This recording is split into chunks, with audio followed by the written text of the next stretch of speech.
Welcome back to Velox 18. That was an extra long one because it's been so long since I've checked in with you guys. I almost forgot how to do this. I really did. I was like, man, what am I gonna say? I don't know what I'm gonna say. Anyway, we're back in action. Hey, do you guys see what's behind me here? Do you guys see this? I think the thumbnail probably gave it away, but when I sold my truck, I told you guys, I sold my truck and I bought a business and I'm doing something different. And I've been in a few different people's lives, all right? Snorlord, the Metalhead Viking, Cash is King. I've been dropping hints in different places, all right? And now you guys finally see. I bought myself a towing business, but not just a towing business. I bought myself a repo business. And well, I have some reasons for that. We'll get into those, and then we'll talk a little bit about it in this video. But this video is my official farewell to vlogging in the trucking arena on YouTube, and this channel will no longer be a vlogging channel. I'm gonna give you guys updates, and we're gonna do that. But it's mostly gonna be we're not going to be doing like the daily videos anymore. I'll explain why, but one last time we got to roll the old music. We got to roll the trucking music. We're going to keep the old school trucking intro for one last time. All right. This is the last time you're going to get it. Last time. So just soak it in, enjoy it. I love this intro. I love that truck. Let's roll the music and watch that truck roll on by the camera. I had the camera on the ground and the truck rolls by. Oh, so good, so good. Roll the music.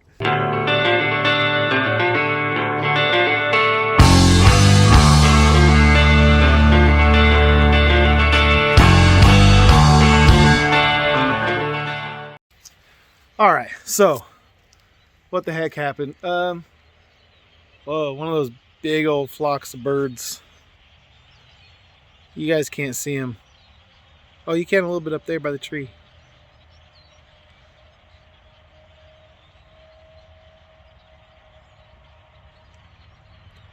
Anytime you look up at birds, make sure you keep your mouth closed. That's an old trick I learned. If you're gonna look up at birds, better keep your dang mouth closed. All right, so I kind of have been explaining this in a couple different times in my videos, and so I'm not going to belabor the point, but basically I decided to get out of trucking for a couple of reasons. I was this close to buying another truck and a different type of trailer, and I was going to run some more local stuff around here with a grain hopper trailer, and I almost pulled the trigger on it. In fact, if the funding for my truck, if the funds would have been available to me the day I sold the truck, and I didn't have to wait for like the banks to hold the funds and all that stuff, I would have a grain hopper right now and I'd be doing that. But while I was kind of waiting for the funding to come through, this business that had been for sale and something I had thought about doing, the price came down to where I thought it was more affordable, and so I pulled the trigger, man. Pulled the trigger and got myself this little snatch truck and and a bunch of accounts, and so I'm able to transition into this new business with existing customer base, client base. So I'm happy. I've been home every single night. I mean, there's nights I've been out, working, but, working nights and being gone all week are two different things. And the nights that I'm working now, I'm not working like 14-hour nights. It's not like that. So, I mean, I'm working a lot, but it's like, it's like the work in the tow truck, and then there's the work in the office, and that, but that's how it goes, man. That's running your own business. That's small business. So, yeah. So anyway, so that's what happened, and I'm going to read you guys this, and this kind of goes into my thinking. All right. So this was something that came out on a financial website. This is last Thursday, January 19th. All right. So this is something that we've seen coming, and this article kind of just explains why I decided to get into the repo business at this time in our nation's history. All right. It says an alarming number of Americans with auto loans are struggling to make monthly payments. Auto loan performance saw further deterioration in December, and loan delinquencies jumped. Of all loans, severely delinquent ones have reached the highest rate since the financial crisis 15 years ago. Blah, blah, blah, blah, blah. New data sheds light on the rapidly deteriorating auto loan market. The report said loans delinquent by more than 2 months increased by 5% and jumped 26% from a year ago. Let's see, blah, blah, blah, blah, blah, blah, blah, blah, blah. So basically, the delinquencies are up, but the defaults are at about the same level as they were last year. But they're at almost pre-pandemic levels, or pretty much pre-pandemic levels. But the delinquencies are at the 2008 financial crisis levels. And, the economy deteriorating the way it is. I saw, trucking was getting harder and harder to make a living in. Not saying it's impossible. I'm friends with lots of truck drivers, and they're all doing pretty well right now. But for what I wanted to do and the way I wanted to do it, and how it was going to affect me and my family, I decided that this would be better. And I feel like I timed it pretty well. I got a good deal on this rig and the business with the clients and everything else. And so I pulled the trigger on it. And so far, so good. I've got a client base sending me work. I'm reaching out to more clients, trying to build the business. I hired a guy to help me kind of run the truck so that I can focus on maybe doing some more networking and some more sales. And invoicing, because gotta invoice when you get the work done, otherwise you don't get paid. So anyway, so that's what we're doing, and that's my explanation for why I'm doing it. I was reading the tea leaves, seeing that the economy was kind of with the Federal Reserve raising interest rates, people weren't, there's not a lot to go off of right now. It just seems like there's no magic wand that they're going to wave this time to kind of curb the downfall that's coming, and especially in the auto industry. The auto industry is actually probably one of the most affected industries by this current financial climate we're in, because of the chip issues they had during COVID, because of the prices of vehicles just skyrocketing. People needed vehicles still, so they purchased vehicles that they couldn't afford. And now the economy's kind of going down because the Fed's raising interest rates. So anyway, so I'm not a financial guy. I'm not an economist by any stretch of the imagination. I'm not going to sit here and try and act like I know what's going on. But I do know how to read and listen. And I do read and listen to smarter people than I am. And it seems to make sense that right now, owning one of these suited me a lot better than owning one of those big rigs. And so this is what we're going to do. I'm going to try and build this business up. I think that these trucks are much less expensive than a big rig. There's just as many things that can go wrong on it. It's still all about preventative maintenance, still about, taking care of your rig and taking care of your equipment. A lot of the stuff I learned in trucking carries right over into this. So it's not completely, foreign to me. But, all in all, I think this was a good move. And honestly, I was blessed to be in the position I was in, because I bought my truck, the Black Peterbilt, at just the right time to sell it with some equity in it, so that I had some cash to put down towards towards another business. So if you're in the position I was, and you have some equity, and you're looking to get into a business other than trucking, I say look around at what's out there. I bought this business off of bizbuysell.com. And so I went ahead and just searched for businesses in my area, saw this one was for sale, and it took me a while to pull the trigger on it. I did more investigation, and He lowered his price a little bit, and then I didn't even make an offer at first because I just thought, that's too much, and and then I kind of hemmed and hawed about it, and I was like, but I know trucking, like I should just stick to what I know. But anyway, eventually I ended up pulling the trigger, and so now we've got this tow truck sitting in this front yard, and we're rocking and rolling, man. We've already been repoing vehicles and ruining lives. You know what I mean? No, I'm joking. But if you see me rolling down your street, maybe call your bank, double check that you made your payments, because I'm coming. I am coming. No, some people asked, if I have the temperament for repossessions, and I believe I have the perfect temperament for repossessions, because if you come in like a bully, coming in hot, you're gonna have more altercations and more bad situations come up because of handling things that way. If you come in a little more diplomatic and a little more calm and even keeled and laid back and happy, I think that actually people will respond to that, and you'll have less altercations and like really a more safe work environment for yourself.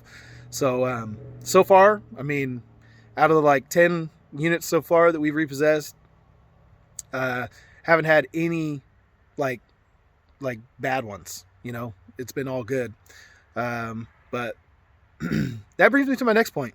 Why am I not going to vlog anymore, and why don't I make videos with this stuff? Because I've seen some videos on YouTube that are pretty exciting about repossessions. So why not do that? Because ultimately,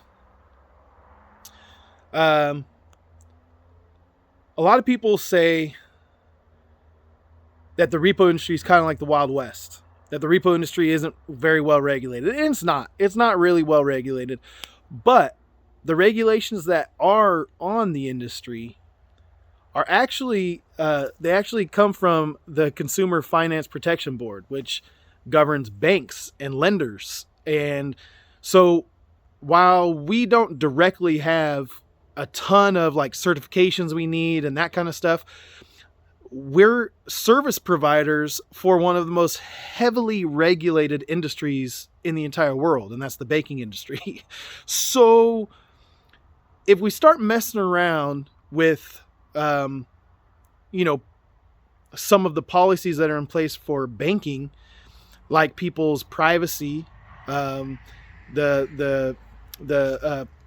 privacy of the non-public, private information, that's kind of the covering for banks and their requirement to protect your privacy, kind of umbrellas over the repo industry. So because of that, I have to be super vigilant. And I had initially planned on vlogging this industry and going out and doing repos and doing a body camera and doing all kinds of fun stuff like that, to try and get the exciting stuff that happens in a repo.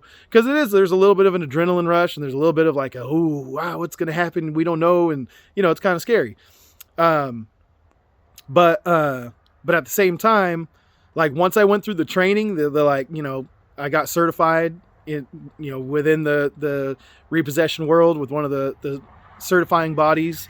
And that's not required. It's just, I did it because I wanted to be certified so that I can tell my customers I'm certified and all that kind of stuff, my clients.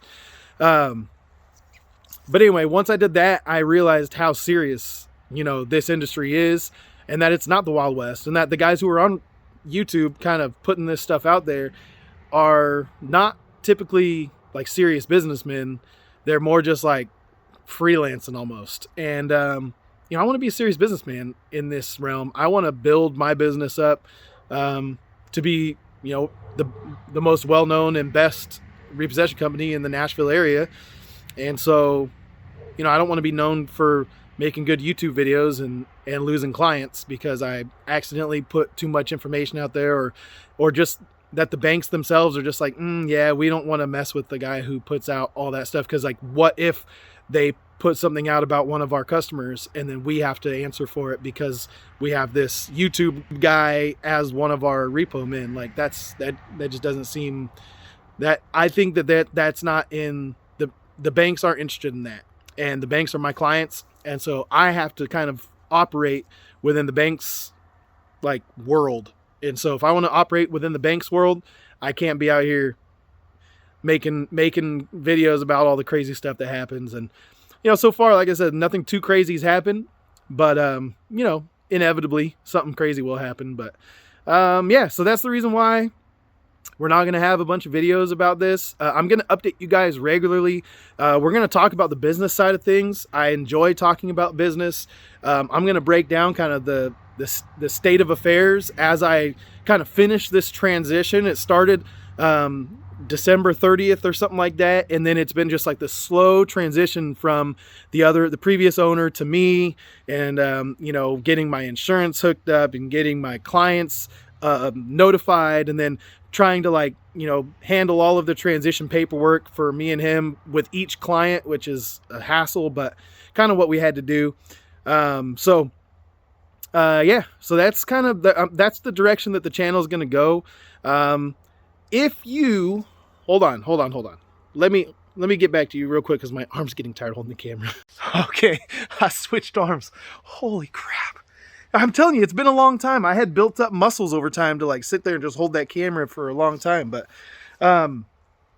if you are, not interested in the type of content I'm going to be putting out, and you only want to watch trucking content, I will not be hurt if you unsubscribe. That is more than understandable.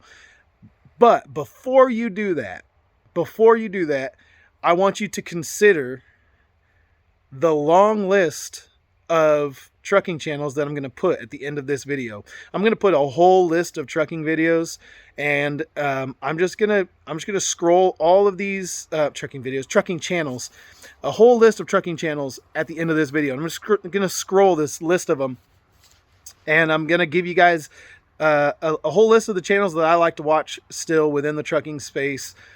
Maybe some that don't put out as much content anymore, maybe some that I don't watch as much as others, but I'm just going to put a whole bunch of trucking channels at the end of this video right now, so that you guys can go and subscribe to those channels and get your fill of trucking content. And once you go and subscribe to all of them, then you can unsubscribe for me, and no hard feelings, because I'm the one who's changing the program now. So I have all of my previous videos will stay. All of my trucking content will stay. I hope that it's helpful to people. I know there's some old videos that still get some traction on, trying to find loads, trying to, book loads and stuff like that. So people can go, and I'm going to leave this whole journey up as this every chapter up until now. And this is just going to be the next chapter of my story, but it's where the trucking chapter kind of gets paused. I still own my trailer. I'm renting it out. So I'm not completely out of trucking, but as far as the channel goes, I don't have any content with that trailer. So if you want to see what the Queso is doing, remember, because it was El Hueso and then the trailer was called Queso, and so together they were called El Hueso Queso. Well, the trailer is just called Queso. And so if you want to see what it's up to, it's actually he's been vlogging his kind of journey from running dry van into reefer. You can go check it out on his channel, and it's Music City Transport. So that'll be the first one I start out with. Go check out Music City Transport so you can see my trailer, and he's the one that's renting it from me, and you can watch it run around and haul reefer loads. And then so that'll be number one, and then we'll just start scrolling that list right now. Love you guys. Peace out. See you on the next one.